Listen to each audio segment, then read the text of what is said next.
Un man godīgi sakot, vienmēr mazliet pat ir izbrīnījis, patīkam pārsteidz, cik veiksmīgi akciju sabiedrība UPB ir varējusi ieiet, manuprāt, tik komplicētā nozarē kā koģenerācijas iekārtu ražošana, arī šo projektu projektēšanu un uzstādīšanu, respektīvi šo te projektu realizāciju pilnīgi zem atslēgas. Un līdz ar to, protams, tā nav nejaušība, ka mēs izvēlējāmies akciju sabiedrības prezidentu Uldu Pīlēnkungu šodien arī padalīties savā pieredzē un skatījumā par šīm sadarbības iespējām zinātnē, par pētniecību. Lūdzu.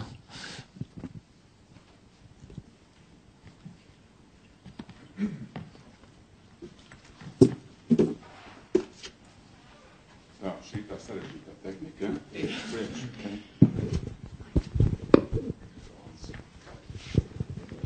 jā, labdien! UPB principā ir būvniecības holdings, un es pēc izglītības esmu arhitekts, un mēs nodarbojamies ar enerģētiku jau 5-6 gadus ar aktīvo ražošanas sadaļu. Un šobrīd, man liekas, ka pietiekami veiksmīgi, jo es drusku parādīšu no sākuma prezentēšu, kur pus jau ir, jā, ok. Mēs 5-6 gadus atpakaļ izveidojām enerģētikas uzņēmumu, mēs izmantojam ļoti netradicionālas metodas. Mēs nopirkām viena koģenerācijas ražojoša Šveices uzņēmuma, kas kopš 56. gada bija tirgū paudžu maiņas neveiksmīgā rezultātā, kurš bija spiests bankrutēt, un viņa vācu meitas inženieru servisu tehniku kompāniju. Piedāvājām viņam nākt zem UPB karogiem, un tādējādi mēs ieguvām to kompetenci ar 20 inženieriem un servisu tehniķiem, kuru Latvijā, ja mēs sāktu no nulles ar visiem akadēmiskiem izglītības līmeņiem, acīm redzot, mēs tur šobrīd virzītos tajā tuneļa starp pirmo un otro koridoru galu. Šobrīd pēc 5-6 gadiem mums ir ļoti veiksmīgi prototipi. Ne prototipi, mums ir tirgus. Kā jūs redzat, teiksim, tas tirgus, kur tā gaismiņa ir? Pa vidu, jā. Tātad mums ir uzņēmumi Vācijā, Šveicē, Latvijā mēs ražojam iekārtas, un tas tirgus ir Eiropas daļā. Šeit visur redzams, kur mēs savas koģenerācijas iekārtas esam pārdevuši, Amerikas Savienotās valstīs, un diezgan nopietni risinām Pakistānas, Indijas, Eģiptes galu. Tā. Ko tad mēs darām? Ražojam koģenerācijas stacijas Liepājā. Tādas viņas izskatās. Ar dabasgāzi, biogāzi, sintētisko gāzi, naftas gāzi. Ražojam šobrīd jau uzstādam lielus atslēgas projekts energoapgādē. Šis ir ORC turbīnu projekts kopā ar siltumapgādi, biomasu un tam līdzīgi Liepājā. Tas atslēgas vārds ir 11 mēnešos, kad projektēšana plus būvniecība piegāda palaišana.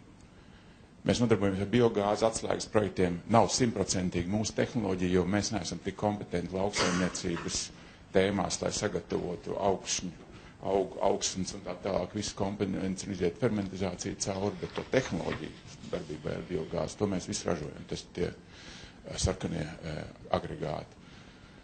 Ir citi produkti, kur netīšām mēs esam ielīduši iekšā naftas industrijā, un šie konteineri, ko ražo tām naftas industrijas platformām un komplektē tehnoloģiskos komplektus kopā. Klienti mums ir Norvēģijā, un nu pat jau aiziet 3. sadarbības gads, un sadarbība vēršās plašumā. Mums ir, protams, servis. Servis ir Baltijas teritorijās, Vācijā, Austrijā, Itālijā, Šveicē. Nu, bet šie, piemēram, servisa objekti, tur iekšā stāv koģenerācijas stacijas, lielākas, mazākas, mēs viņus apkalpojam. Un, protams, mēs nodarbojamies ar izpēti un attīstību. Tad ražojam pie mums, mēģinām, cīnamies un tam līdzīgi šobrīd vislielākās lietas, teiksim, ar ko mēs te nodarbojamies, jauna gāzu veidu izpēti un ieviešana, īpaši akcents koku gāzes, sintēzes gāzes, naftas gāzes, augstāka elektriskā un kopēja efektivitāte, protams, izmešu līmeņa samazināšana, trokšņa līmeņa samazināšana. Nedaudz realizētie projekti Latvijā ir pietiekami plašā spektrā. Ir ārkārtīgi interesanti projekti kreisajā augšējā stūrī priekš lielā Vācijas koncerna BASF. Ir tas sauktais naftgāzes koģenerācijas stacijas, kas stāv gāzes un naftas laukos. Ir otra augšējā labējā stūrī maziņā 50 kW mašīna, ko mēs Berlīnē izmantojot Vācijas likumdošanas, ja politisko interesu sadarboties, padarīt savu energosektoru efektīvāk, liekam dzīvojamo māju pagrabos un kur strādā reizē kā vasaras siltuma apgādes avots enerģijas ražotājs, apējot sadales tīklu uzcenojumus. Un savukārt viņš tiek nolicis kā smartnets, kā bāzes jaudas nodrošinājums pretīm vēja enerģijas jaudām. Nevis liela, milzīga agregāti, bet šāds intelektuāls tīkls ar daudzām šādām mašīnītēm veido šo, teiksim, nepieciešamo kompensāciju vēja izkrišanas gadījumā. Tā.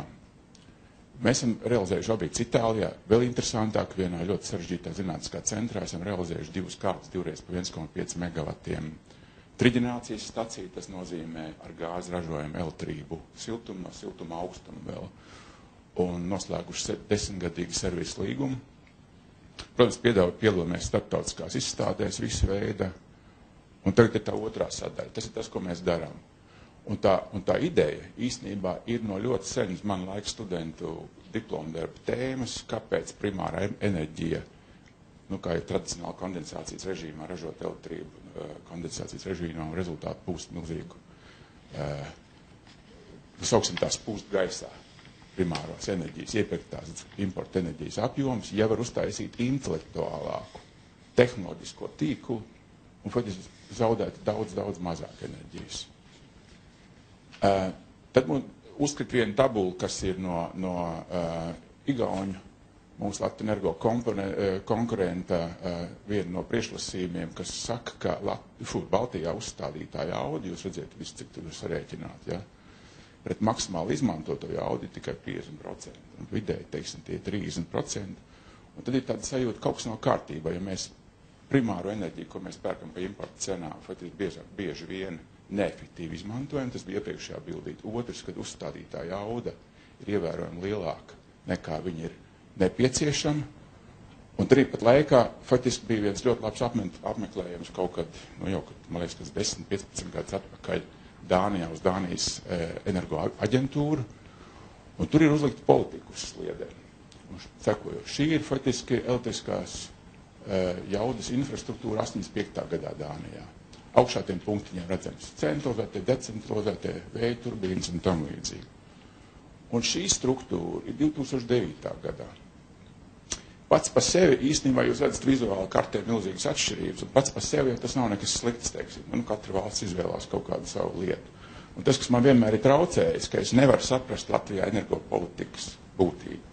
Es varu saprast tehniski, es varu saprast, ko dara RTU, es varu saprast, ko dara visi citi, bet sajūgt kopā politiski, ekonomiski, tehnisko komponentu es neesmu varējis saprast.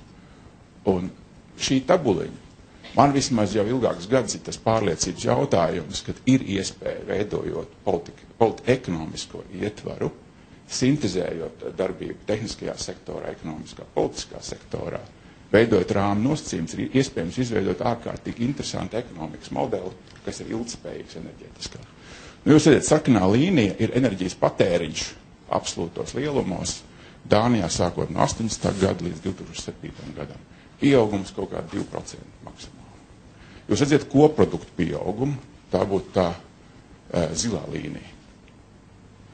Iet uz augšu. Un jūs redzat to trešo komponentu, par ko mēs arī šeit runājam, energo tehnoloģiju un iekārtu eksports, kādā veidā viņš sēt uz augšu. Un no šejienes faktiski man veidojās pārliecība, ja mēs runājam par inovācijām, mēs runājam par zinātnes un uzņēmēju darbības sadarbību, ka mēs meklējam tur, kur gaišāks, bet mēs nemeklējam, kur ir. Un proti, mēs nemeklējam iespēju ekonomistus, politiķus, enerģētikas, tehnoloģiju piegādātājs salikt kaut kādā veidā kopā, es nezinu, kādā veidā to salikt kopā. Dānijas versija, tas ir valsts enerģētikas aģentūra. Un uzlikt uz sliedēm ilgtermiņa konceptu. Tad, kad mēs cīnāmies šobrīd, es esmu pārlasījis 2030 enerģijas stratēģiju, Pētera Strautiņa komentārus. Un tad es redzu lietas, ko RTU saka, jums ir 3 galvenie virzieni, ja? Tātad energo apgādes drošums, tā ir tēma, ko mēs redzam arī 2030 programmā. Varbūt pat daudz liels drošums, ņemot no tā iepriekšējā, ko es teicu. Tad ir otra tēma - energoefektivitātes pieaugums. Un to es tad nevaru saskatīt, jo Strautiņa komentāros rakstīts, varbūt, ne tieši tā, es tagad nevaru nocitēt, bet varbūt, kad vajag skatīties zemākās izmaksas, zemākās izmaksas priekšā efektīvākai enerģijai. Tas nozīmē no primārās enerģijas varam strādāt arī, pieņemsim, kondensācijas režīmā, ja tā gala efektivitāte ir tāda. Un trešais, atjaunojumu energoresursu paaugstināšanas apjoms. Un tur pēc būtības ir pateikts, ka īstenībā sakarā ar energopatēriņa struktūras maiņām viņš būs mazāks. Rezultātā mans pieņēmums jau vairākus gadus ir, ja mēs neesam pareizi noprognozējuši kopējo patēriņu pieaugumu, ja Dāņiem ir tas pats līmenis, skatieties, un tas bija pēc naftas krīzes kaut kā 80. gados. Un tā ir politika, kur uzlicis ir politisks rāms virsū, kur ir nodokļi, kur ir tehnoloģijas attīstība, kur ir elektrības izmantošana tikai tur, kur ir vajadzīga šī augstāka elektrības izmantošana, aprīkojuma, visās tēmas. Ja to saliek kopā, tad var iegūt politiku. Un ja nesaliek kopā, ja mēs katrs virzamies savā sektorā, tehniskie spēki risina savus jautājumus, dziļi, profesionāls. Politika risina savus jautājumus neatkarībā, ko dara elektrība, enerģētika. Un savukārt tehnoloģija attīstās tā, kā viņa attīstās. Nu, piemēram, mēs ražojam koģenerācijas stacijas ar 90% efektivitāti un pārdodam tais valstīs, kur mēs viņus pārdodam. Protams, ka mūs tādā ziņā netraucē, ka kaut kur starp rindām vēršanās pēc koģenerācijas principu kā tādu, nu, politiski nepareizi izklāstīts, ka tas pēdējā laikā nāk ar visu alternatīvo OIK un tam līdzīgi, ka tas samazina koģenerācijas daļu Latvijas tirgū un decentralizācijas daļu. Tas iepriekšējā tabuliņa man bija daudz svarīgāk, kā Dānija ir atrisinājusi tos jautājumus. Mēs jau tirgū esam tālāk, mēs esam Vācijā, mēs esam visur citur, jā. Bet man ir tāda sajūta, ka tas, kas ir pietrūcis, ja tā var teikt, Latvijas zinātnē, šis sinerģijas efekts, pie tam dažādās plaknēs. Viens ir tehnoloģiskās plaknes, bet starp ekonomiku, politiku un tehnoloģiju un visu šīm lietām. Kur meklēt šo sinerģijas iespējamību? Es pieļauju, ka mēs šobrīd pārāk daudz veidojam nozaru politiku. Es pieļauju.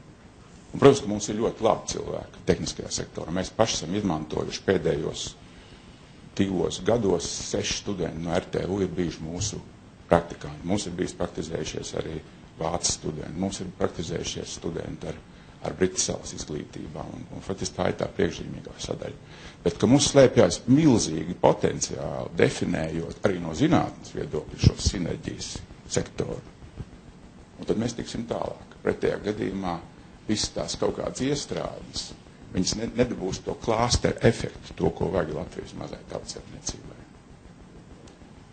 Noslēdzot, es gribēju iedrošināt, ja mums ir izdevies, kā es saku, man vismaz bez enerģētiķa izglītības, ar arhitektu izglītību, iedarbināt UPB enerģiju, kuras apgrozījumi jau šobrīd aug pietiekami iespaidīgā līmenī, un mums ir tehnoloģijas, ar ko mēs konkurējam lielajos tirgos, un mēs pārdodam savu tehnoloģiju BASF koncerniem, mēs pārdodam Vattenfallam, EONam, un tam līdzīgi tad ir radīta konkurēt spējīga tehnoloģija, bet tas pieejas principis ir bijis alternatīvs. Paskatoties lielākā mērogā uz to, ko mēs visi zinām, ESCO koncepts, tad energotaupības koncepti, ja to varētu mēs pielietot valsts mērogu projektiem, tad patiešām mēs faktiski varētu uzlikt uz sliedēm kaut kādu līdzīgu programmu. Kāpēc tieši Dānija? Es negribu apaudzēties ar slaidiem, bet ja mēs paskatāmies uz Zviedrijas, Norvēģijas, Somijas un Dānijas energopatēriņu kaut kādas tur ciparus, tad mēs redzam, ka faktiski Dānijas tautsēmniecība, ņemot vērā, ka viņai nav atomelektroenerģija tāda, kāda ir Somijai un Zviedrijai, ņemot vērā, ka viņiem nav tādi naftas gāzes iegūs avoti, kādi ir Norvēģijai, ir ārkārtīgi nopietni strādājusi uz šo vispārējo taupības efektu. Un tādējādi no kopējā patēriņa Dānijas mājsaimniecības patēriņš ieņem kaut kur trešdaļu līdzīgi tā kā Latvijā orientējoši.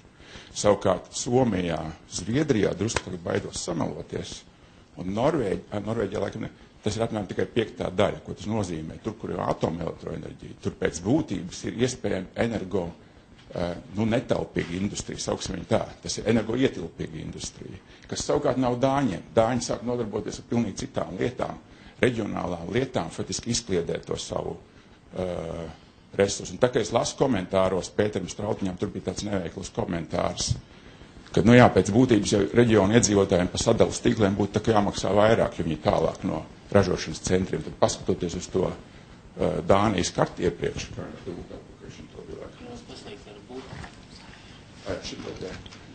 Šis jau ir tās politikas būtība. No šejienes veidojās decentrāls centrs, tad tur jau ir tā. Tas jau nav tikai kaut kāds alternatīvais virziens. Tas ir saprātīga energo neatkarības, šajā gadījumā resursu neatkarības, primārā resursu iepirkšanas neatkarības politika, ko Dāna ir uzlikusi sliedēm, ja es nemaldos, Dāna līdz 2030. gadam, iziet uz 100%, 50. gadam iziet uz šo. Es neredzu šādas te pazīmes kaut kur Latvijas politikā.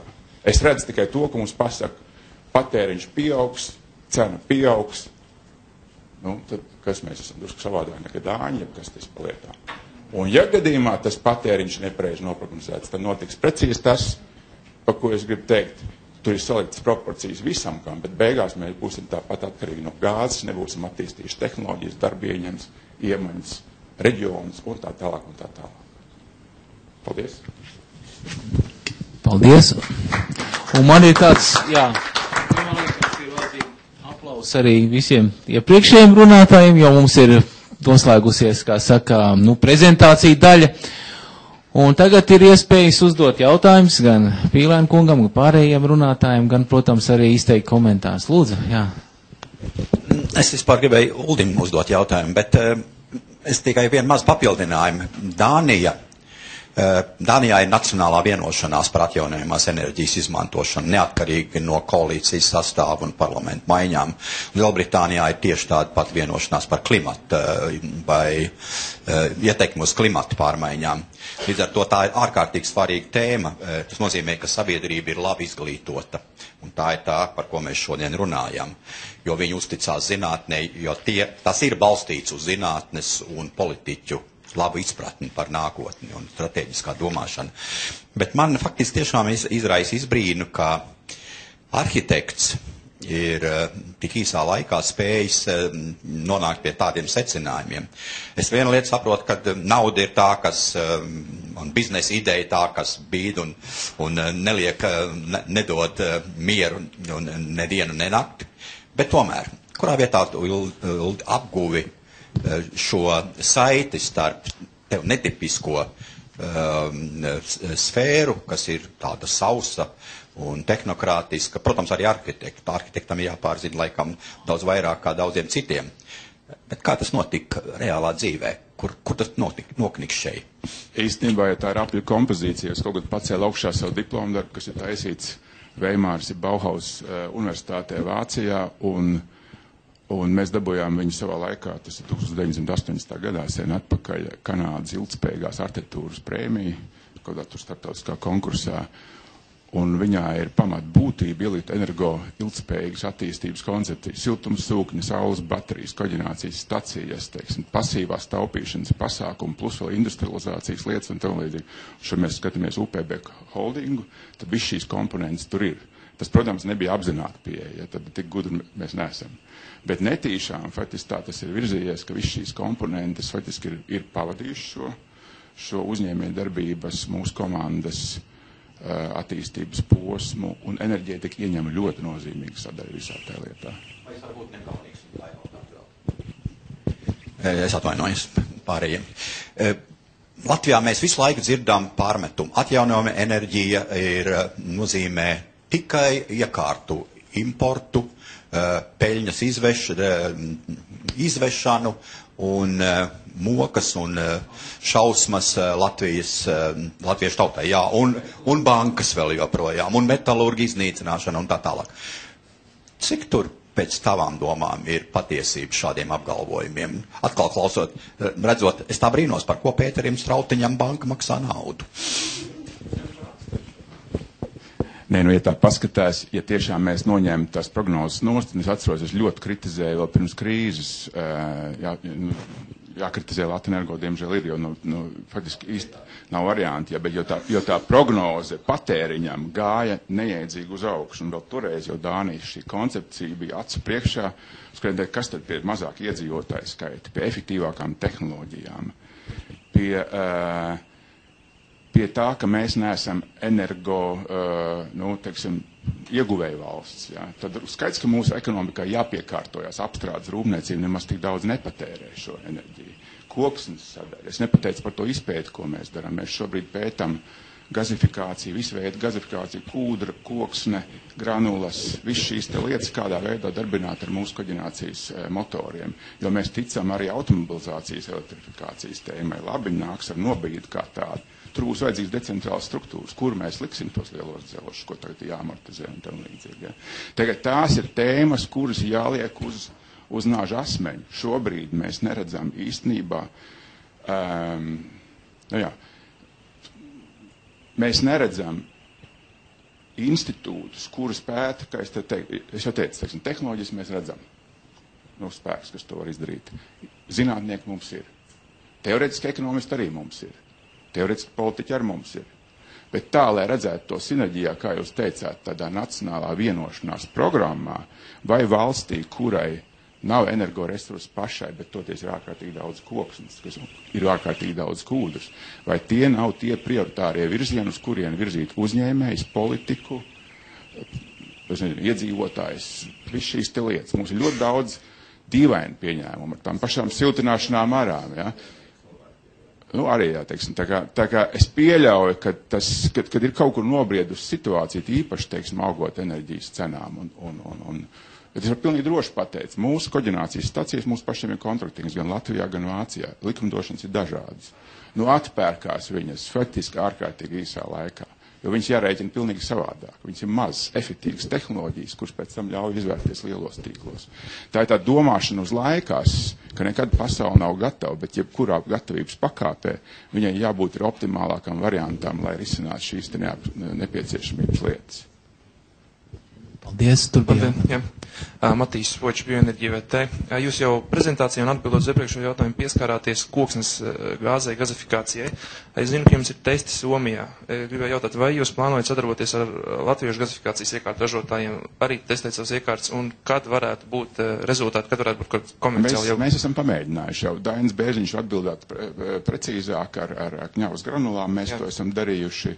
Mēs tagad to darām Somijā. Mums ir šobrīd projektiņš Krievijā. Mēs gribam izmēģināt gazifikātoru tipus ļoti atšķirīgus pēc savas būtības, lai panāktu tīrāko iespējamo gāzi, lai saprastu faktiski, kādā veidā strādāt ar tiem resursiem, kuri ir Latvijas rīcībā, un tad faktiski mēģināt saprast, vai blakus koģenācijas stacijām mēs varam arī dziļākā veidā iet iekšā šādu tehnoloģiju izgatavošanu. Respektīvi arī gazifikācijas procesā. Arī, jā. Un kaut kāds laika termiņš jums? Šobrīd ir aktuāli. Faktiski īstenībā mēs visos šais 3 virzienos darbojamies. Tas ir tuvāko gadu jautājums, kad faktiski mēs ļoti gribam iegūt pozitīvus rezultātus no kokgāzes. Līdzīgi kā mēs esam ieguvuši jau no sintētiskām gāzēm un tam līdzīgi. Un ņēmas granulu rezultāti bija? Relatīvi pozitīvi, bet ne tik labi vēl, lai mēs to varētu industrializēt šo apjomu. Ja? Bet vēl viena interesanta lieta, kas ir, teiksim, ja mēs runājam par izpēti. Ja? Viena no nelaimēm, ko kolēģis jau pieminēja, UPB ir attīstījies tikai ar privātām naudām. Mēs neesam ņēmuši nevienu Eiropas naudas projektu, nevis tāpēc, ka mēs negribētu ņemt, bet tā Eiropas naudas birokrātiskā apsaimniekošana, tā atskaitīšanās ap to, viņa ir tik izmisīga, tā nespēja mainīt tos uzstādījumus, taktiskos uzstādījumus, ne jau stratēģiju. Viņa ir tik izmisīga, ka mēs kā koncerns teicām, finansējam ar savām naudām. Tāpēc mēs varbūt neparādamies tajā kopējā Latvijas statistikā, jo mēs faktiski neatskaitamies par tādām lietām. Un automātiski tā bilde nav tik slikta, kā mēs viņu mālējam. Bet tas ir pēc būtības tikai šīs Eiropas naudas apsaimniekošanas jautājums. Paldies. Jā, tur bija Zalāna kungam. Man ir tāds jautājums, vai Latvijā darbojās kāda jūsu koģenācijas stacija un kāpēc viņai būtu jādarbojās, ka Latvijā siltuma enerģija ir dārgāka, ražojot ar gāzi, nekā elektrību nopirkt no malas. Tātad būtībā mums nevajadzētu ražot elektroenerģiju, bet elektroenerģiju vajadzētu nopirkt no malas, bet ražot siltumu, jo mums siltums ir dārgāks.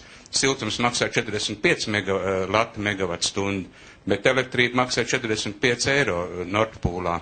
Tāpēc, kāpēc mums būtu jācenšas par visu var ražot elektrību, ja mēs viņu varam nopirkt lētāk no malas? Es jums teorētiski vienkārši tā, protams, mēs tagad tā futbolējam turp un atpakaļ, ja? Bet ja mēs redzam, ka kopējā tarifā sadalas tīkla komponenti ir tāda, kāda viņi mums ir, cik ir apmēram trešdaļa, ja? Nu, cenā. Nu, pat vēl vairāk, jā. Ja mēs redzam, ka uzbūvētie teci, to kalkulāciju, to pašizmaksu pēc būtības uzdzen vēl augstāk un tam līdzīgi, tad mēs varam darīt visu kaut ko, pat mūsu koģenerācija, ja viņi ir lokāli, viņi ir atrāvien lētāk ir. Saprotiet, tur viss šīs komponentes noņemot nost, un ne jau mēs esam vienīgie, tad mēs jau neesam tādi gudrie zemnieki uz lielā šahlaukuma.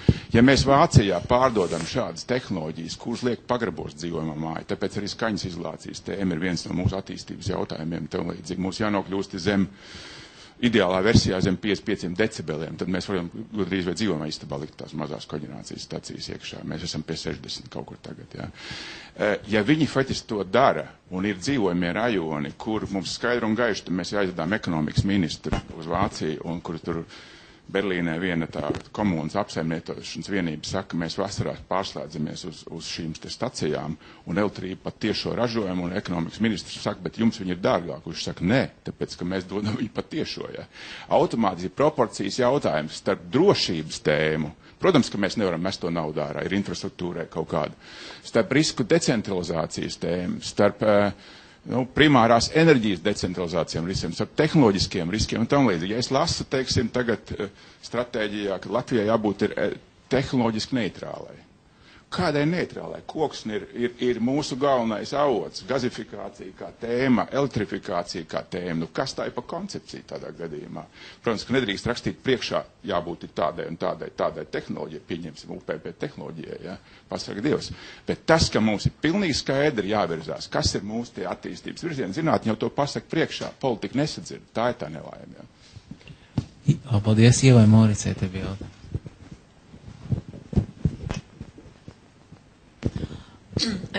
Es mazliet vēlējos atsaistīt, ko Gats minēja pirmajā daļā par izglītības sistēmu un ko Pīlēna kungs ļoti skaidri iezīmēja. Otrajā daļā ir daudzi labi elementi, bet bilde neliekās kopā. Un runājot par izglītības sistēmu un šo sociālo zinību studiju beidzēju pārprodukciju, un es piedaru pie viena no tiem, man faktiski doma radās, varbūt tā viena lieta, kas mums iztrūkst, un es to arī ikdienā redzu, un es domāju, ka mēs daudz to redzam, ir savā ziņā tie vēstneši un tulki, kas spēj no juristu, no ekonomistu, no politikas veidotāju zinātņu, teiksim, vidus runāt par enerģētiku. Un te ir, man liekas, tā problēma arī, kur lielā mērā iezīmējās, ir pavisam maz cilvēku nākot no sociālajām zinātnēm, juristiem, ekonomistiem, kas spēj saprast enerģētiku, un savukārt enerģētiķiem, viņam arī nav tik viegli ienavigēt politikas veidotāju lauciņā un, teiksim, tādā citā amploā, nekā viņi parasti darbojās. Tādēļ varbūt tā ir viena lieta, par ko mēs varētu domāt, kādā veidā nojaukt šīs robežas un kompetences plūdināt. Man liekas, Pīlēna kungs savā ziņā ir labs piemērs. Tie risinājumi rodās tur, kur atkal tiek nojauktas robežas. Un cilvēks, teiksim, varbūt no citas izglītības, bet arī interesi un pasaules uzskatu un pārliecību spēj radīt kaut kāds jauns produkts. Paldies. Kādi vēl būtu jautājumi?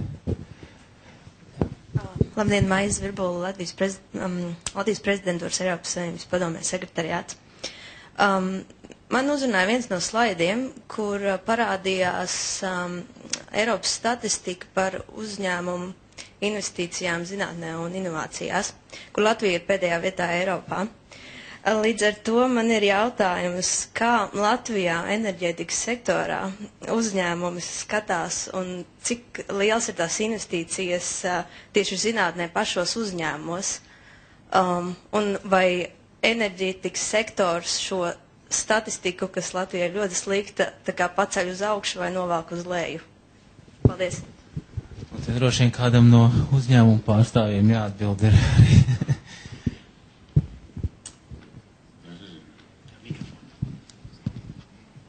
Es par to statistiku nezinu. Es zinu, ka mēs esam investējuši vairāk nekā uzņēmumi saka, ka tie ir 5% vai tā attīstība un tam līdzīgi. Jo mēs tā teikt, atšķirībā, kā es teicu, mēs neesam akadēmiska vienība. Mēs esam uzņēmējdarbības vienība, kurai vairāk piemīt tā taktika izlūkošana ar kauju. Mēs faktiski investējam no sākuma ražotnē, inženieros un tam līdzīgi, un tad, protams, ejam riskā iekšā, vai būs vai nebūs, vai tam līdzīgi. Bet šoreiz, ko es gribētu īpaši uzsvērt, kas ir mūsu, ja tā var teikt, UPB enerģijas patiešām veiksmes atslēga, ka mēs pēc būtības kompetenci relatīvi gatavi iepirkām Eiropas Savienības tirgū šo intelektuālo komponentu, ko mēs nevarētu pat pie labākās gribēšanas, sākot no nulles punkta, nenodrošināt finansējumu, ne kaut ko. Ko es ar to gribu teikt?